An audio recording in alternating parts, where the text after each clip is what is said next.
Bonjour, je m'appelle actuellement Joseph Fadel, je suis marié, j'ai 4 enfants, 2 garçons et 2 filles. Alors avant j'étais musulman, je descends du 7e imam Moussa al-Kazem. En d'autres termes, je suis un descendant direct de Mahomet, le prophète de l'islam. Vous êtes un descendant de Mahomet. Pouvez-vous nous en dire un peu plus sur votre famille ? Mon père est un cheikh à la tête d'un grand clan, un Saïd Moussaoui de la lignée de Mahomet. Mon père était riche, avec de grands moyens, bien sûr. Tout allait bien pour moi dans l'islam. Nous sommes donc considérés comme des musulmans à imiter. Nous devons montrer l'exemple dans l'islam. C'est pour cela que depuis mon jeune âge, j'ai toujours rigoureusement pratiqué l'islam. Comment avez-vous rencontré Jésus ? Alors tout a commencé en 1987 à l'armée. Je rencontre pour la première fois de ma vie un chrétien. Alors en Irak, il y a des chrétiens, mais dans le milieu où je vivais, il n'y avait pas de chrétiens. Je n'en avais jamais rencontré auparavant. J'ignorais tout à leur sujet. Tout ce que je savais d'eux, c'est ce que le Coran nous disait à leur sujet. Alors dans le Coran, j'avais lu que les chrétiens étaient dénommés impies ou impurs. Voilà l'idée que j'avais des chrétiens. Donc à l'armée, je rencontre ce jeune chrétien et là je me rends compte que c'était quelqu'un de bien. Alors je ne voulais pas le voir finir en enfer, j'ai décidé de le convertir à l'islam. Alors tout d'abord, je commence par lui demander de me donner un évangile. Je savais que d'après le Coran, les chrétiens auraient falsifié leur évangile, d'où mon idée de lui prouver cela. Il me répond qu'il est d'accord de me donner un évangile, mais avant, il me lance un défi. Il m'invite à lire et à comprendre le Coran, et cela en toute sincérité avec moi-même. Et ensuite, il me ramènera un évangile. Alors sincèrement, cette demande était un peu bizarre pour moi. Lui, un chrétien qui me demande à moi, Saïd Moussaoui, de lire le Coran, alors que moi je le lisais régulièrement tout au long de l'année. Regardez, rien que pendant le mois du Ramadan, nous lisons le Coran en entier. Et toute l'année, on le lit chaque jour, le Coran, sans compter les prières. Alors oui, lire le Coran, le connaître par cœur, c'est une chose, mais le comprendre, je ne cherchais pas vraiment à le comprendre, comme d'ailleurs beaucoup de musulmans sur la terre. Alors je me suis dit, mais pourquoi je n'essaierais pas de comprendre le Coran? Alors, lors de ma permission, je vais me rendre auprès d'un imam très réputé et reconnu au sein de notre branche de l'islam, notre référent en quelque sorte, pour lui demander de m'aider à comprendre le Coran.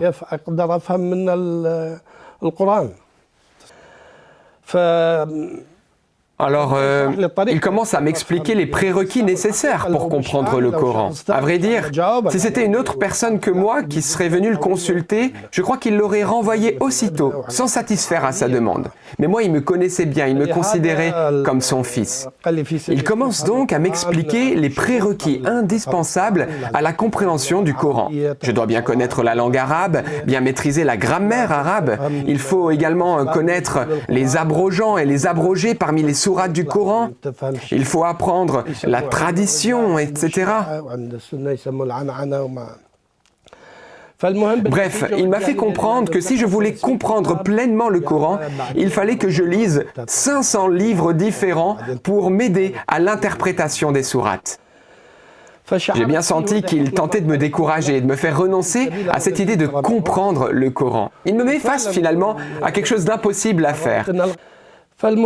Finalement, je me décide de lire quand même une nouvelle fois le Coran, et cette fois-ci dans le but de le comprendre. Je me suis dit que si j'avais un problème avec l'une ou l'autre des sourates, eh bien j'irai consulter cet imam. En définitive, pendant 5 mois, je vais lire le Coran et aller consulter régulièrement cet imam. Le problème, c'est que lorsque j'allais chez lui avec un problème sur une sourate, je ressortais de chez lui avec 1000 autres problèmes sur cette même sourate. Après avoir approfondi le Coran et vos connaissances sur Mahomet, quelles ont été vos conclusions? Alors ma conclusion après tout cela, eh bien c'était que le Coran ne pouvait pas être la parole de Dieu. Au sujet également de la vie de Mahomet, j'ai commencé à me renseigner en lisant les livres qui font autorité dans l'islam, ces livres biographiques, et je me suis rendu compte qu'il avait tué, volé, commis l'adultère, bref, que ce n'était pas un exemple à suivre. Je vais découvrir à la suite de mes recherches et de mes lectures qu'il a épousé 63 femmes. La première était son aînée de 20 ans et la dernière, elle n'avait que 6 ans. Ce qui est absolument contre nature, inadmissible. Alors à ce stade, je décide d'abandonner l'islam. Quelque temps plus tard, je revois Massoud, ce jeune chrétien à l'armée, et il se souvient qu'il devait m'apporter un évangile. Il me demande si je suis toujours intéressé. Finalement, je dis quand même à Massoud, donne-moi l'évangile et je verrai bien. Vous voyez Jésus en songe. Racontez-nous. En effet, tout a commencé la veille du jour où Massoud devait me donner la Bible. Je vais faire un songe. Je me retrouve sur la rive d'un ruisseau, large d'environ 1 mètre, et sur l'autre rive, il y avait un homme. Et j'étais attiré par sa présence. J'ai une grande envie de le rejoindre sur l'autre rive. Je me mets alors à enjamber le ruisseau, et voilà que je me retrouve suspendu dans les airs. Impossible de gagner l'autre rive, ni même de revenir sur mes pas. J'étais déstabilisé, effrayé, mais voilà que l'homme, plein de compassion pour moi, me tend la main et me dit « Si tu veux venir à moi, il te faut d'abord manger le pain de vie. » Le pain de vie. Au réveil, ce matin-là, j'étais bouleversé. Les paroles de cet homme s'étaient gravées en moi. D'ailleurs, je n'avais jamais entendu parler du pain de vie. C'était tout nouveau pour moi. C'était la première fois de ma vie que j'entendais parler de cela, le pain de vie.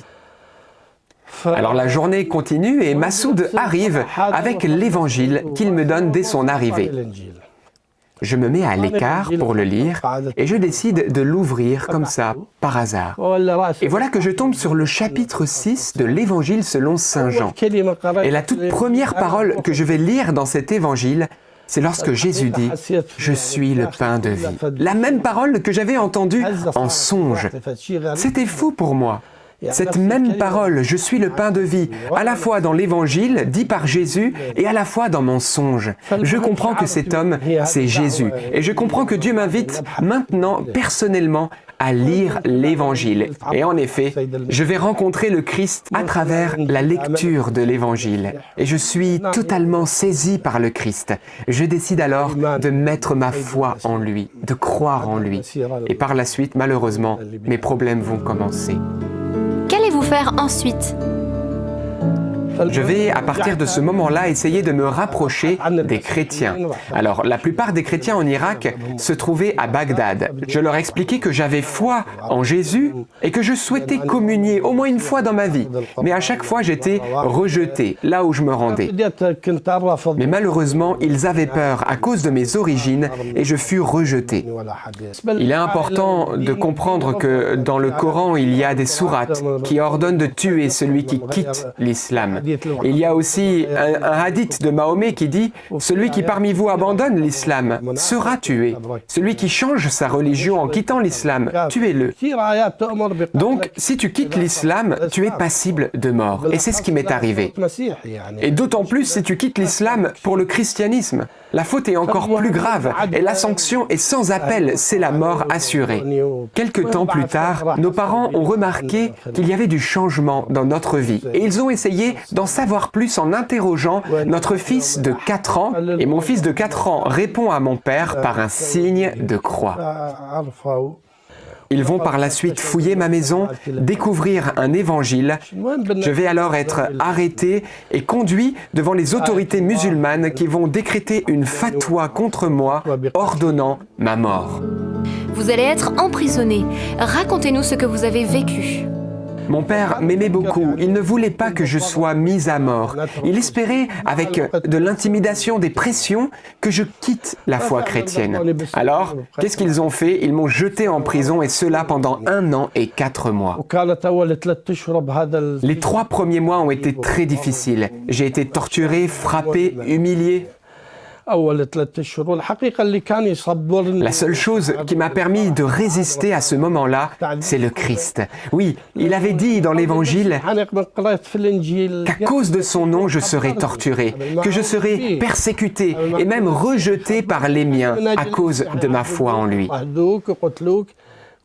J'ai donc accepté tout cela, et même avec bonheur, par amour pour lui. Vous savez, j'ai été emprisonné dans la prison la plus dure en Irak. C'était la prison des services secrets. Régulièrement, il m'interrogeait, et il me posait surtout 3 questions. Dans quelle église es-tu allé? Quel est le nom du prêtre qui t'accompagne et le nom du chrétien qui t'a parlé? Je remercie le Seigneur parce que je n'ai jamais répondu à ces questions. Et au bout d'1 an et 4 mois, Dieu a permis que je sorte finalement de prison. Clairement, après cette période de prison, c'était absolument impossible pour moi de recevoir le baptême en Irak. Et en plus, je savais que si je restais dans la foi chrétienne, ma famille allait me persécuter. Ils étaient même capables de nous faire tous périr dans un accident, un incendie. Je me retrouve donc totalement bloqué. Je n'ai plus de choix. Il me faut quitter l'Irak. Et le seul pays où il était possible de nous rendre, c'était la Jordanie. Nous quittons donc l'Irak pour la Jordanie et je rends grâce à Dieu parce que nous allons recevoir là-bas le baptême tous les 4. C'était un 22 juillet 2000. Je reçois le baptême après 13 ans d'attente. Votre propre famille vous retrouve et vous tire dessus et vous échappez par miracle. Racontez-nous. Quelque temps après mon baptême en Jordanie, je me rends dans une ville, Amman, pour faire une course. Mais voilà que je vais être interpellé par les membres de ma famille. Je me retrouve entouré par un oncle et 4 de mes frères. Ils m'invitent à monter avec eux dans leur voiture pour éviter d'attirer l'attention sur nous et notre conflit. En réalité, j'avais pas le choix. J'étais dans une situation irrégulière en Jordanie. J'ai pas de titre de séjour, donc je vais donc être contraint de monter avec eux en voiture et nous allons rouler une vingtaine de minutes. Nous allons nous arrêter dans une vallée déserte, dans les montagnes. Là, il n'y a personne aux alentours. Et ils se mettent à me parler. Ils me disent « Ton père nous a dit, ramenez-le, vivant ou mort ». Ils essaient de me convaincre par tous les moyens. Mais moi, je suis à présent baptisé, je suis chrétien, je n'ai plus peur, rien ne m'importe, rien ne m'intéresse plus. Eux me parlent de retourner avec eux et moi je leur parle du Christ, de la foi, du baptême, de l'amour de Dieu, de toutes ces choses que je n'avais pas trouvées dans l'islam. Manifestement, mes paroles les agaçaient, les mettaient hors d'eux. Et là, mon oncle me rappelle la fatwa contre moi, cette fatwa qui ordonne de me tuer. Il me dit, si tu ne rentres pas avec nous, je vais devoir te tuer. Je lui réponds, si tu veux me tuer, alors vas-y. Là, il va pointer son arme à feu contre ma poitrine et il va dire cette phrase que j'aime beaucoup. Sa maladie, c'est le Christ et il n'y a aucun remède pour lui. Et il tire le premier à bout portant sur moi. Pour être franc avec vous, je me suis dit que c'était la fin. J'étais sans défense. Je m'en suis donc remis à la volonté de Dieu.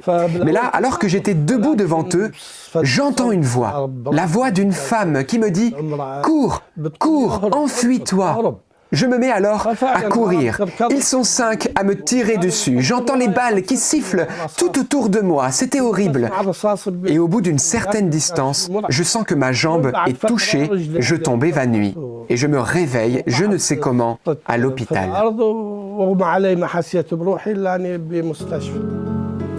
Que va-t-il se passer ensuite ?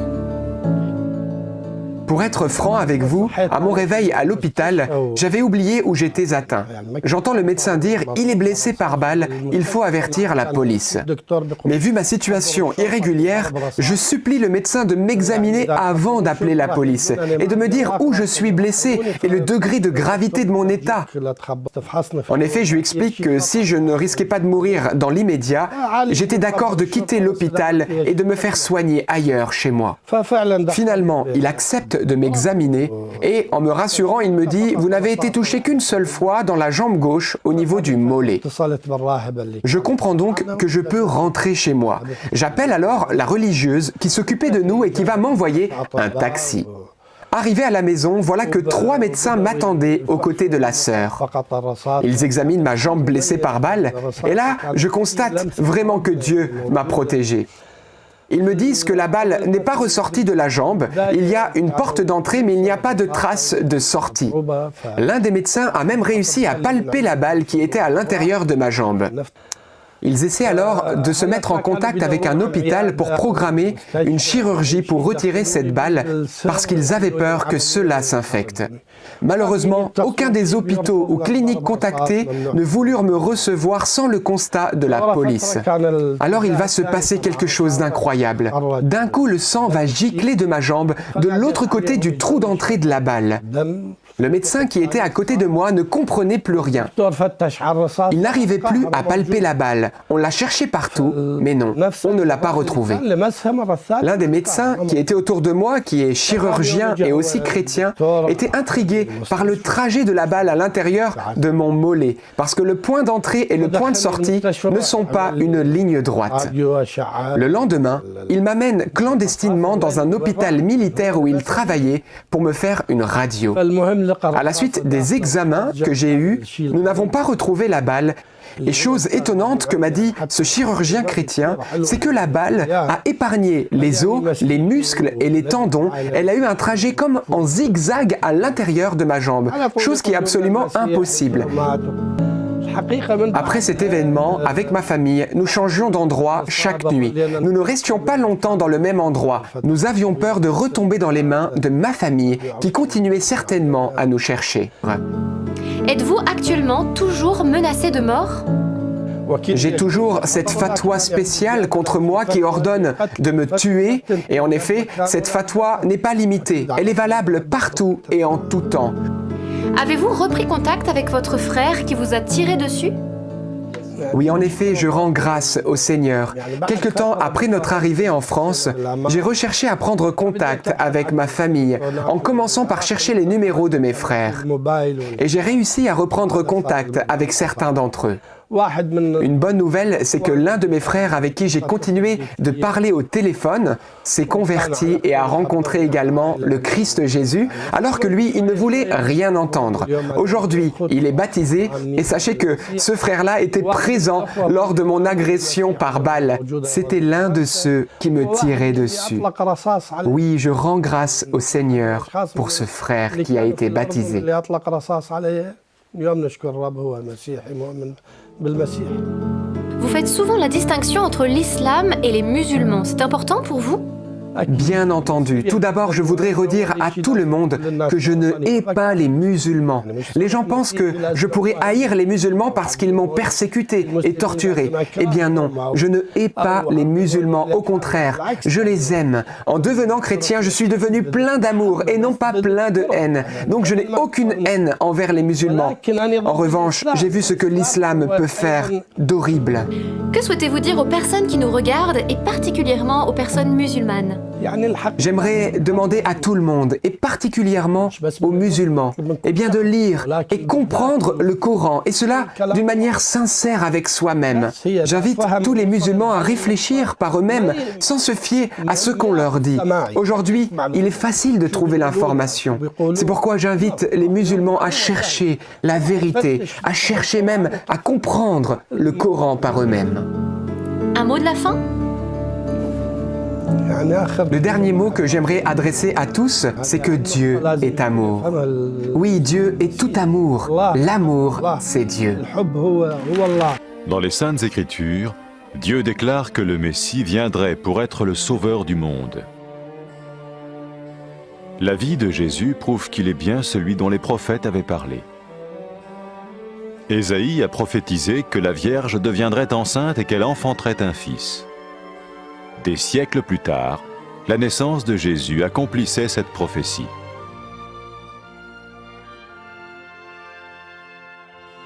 Les Saintes Écritures déclaraient que le saint à naître serait appelé le Fils de Dieu.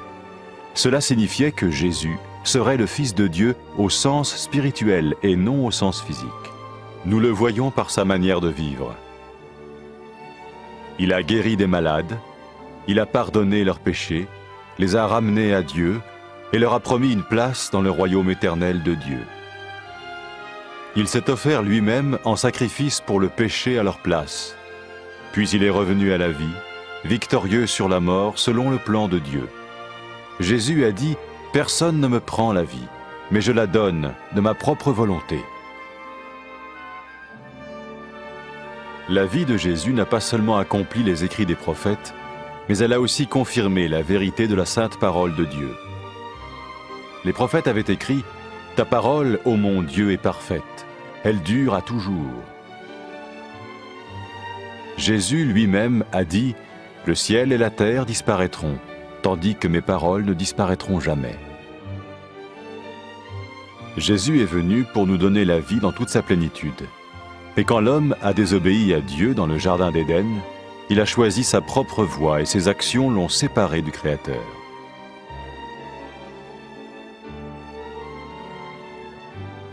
Les Saintes Écritures déclarent que tous ont péché et que le salaire que paye le péché, c'est la mort.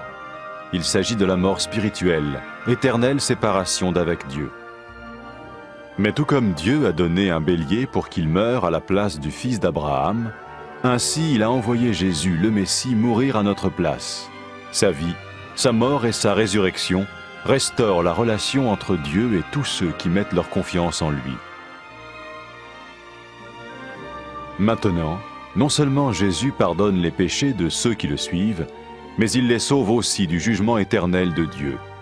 Ils sont sûrs d'aller au paradis et de vivre avec lui pour toujours. C'est cette vie et cette liberté de la culpabilité et du pouvoir du péché que Jésus offre à chacun aujourd'hui.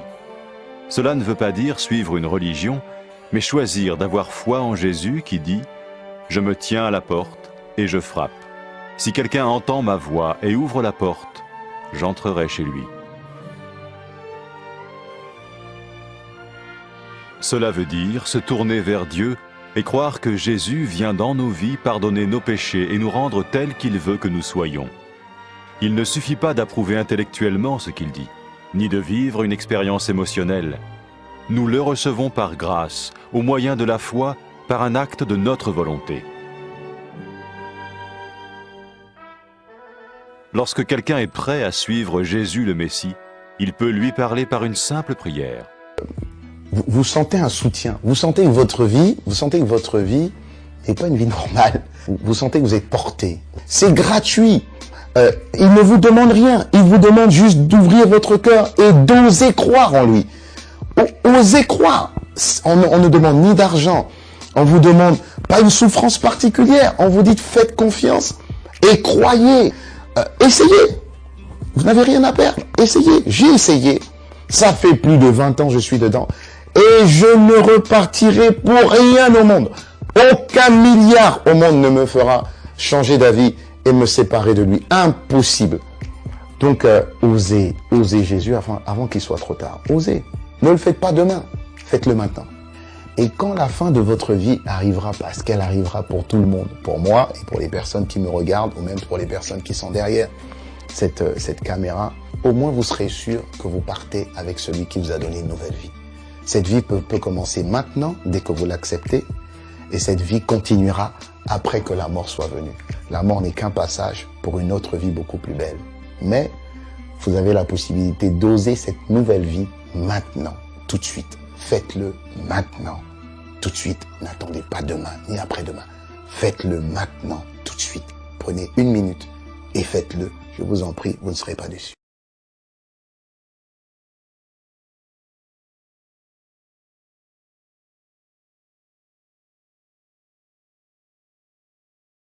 Après avoir écouté ce message, si vous avez décidé de donner votre vie au Seigneur Jésus-Christ, faites cette prière avec l'homme de Dieu. Mon Dieu, je viens devant toi,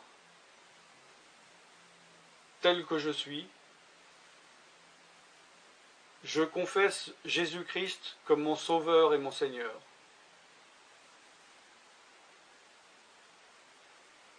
Je crois qu'il est mort sur la croix pour mes péchés, qu'il a porté ma condamnation. Il a porté mes péchés et mes maladies. Que Jésus-Christ est le Roi des rois et le Seigneur des seigneurs. Qu'il est le Fils de Dieu. Qu'il est maintenant ressuscité et assis à la droite du Père. Et il prie maintenant pour moi. Je me suis détourné de mes péchés et je veux obéir à ta parole.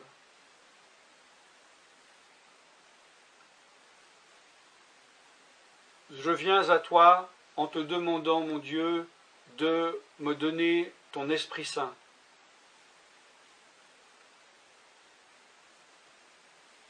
Remplis-moi de ton esprit,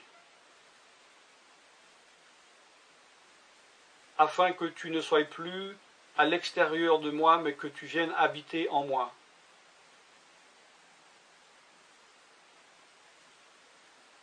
Et que je devienne ton temple. Esprit de Dieu, viens habiter en moi. Purifie-moi, lave-moi, sanctifie-moi, rends-moi pur, transforme-moi à l'image de Dieu. Je te remercie car je crois que tu m'as donné ton esprit, car tu ne mens pas. Et tu as dit dans ta parole que tu donnes à celui qui te demande. Je fais cette prière au nom de Jésus-Christ. Amen.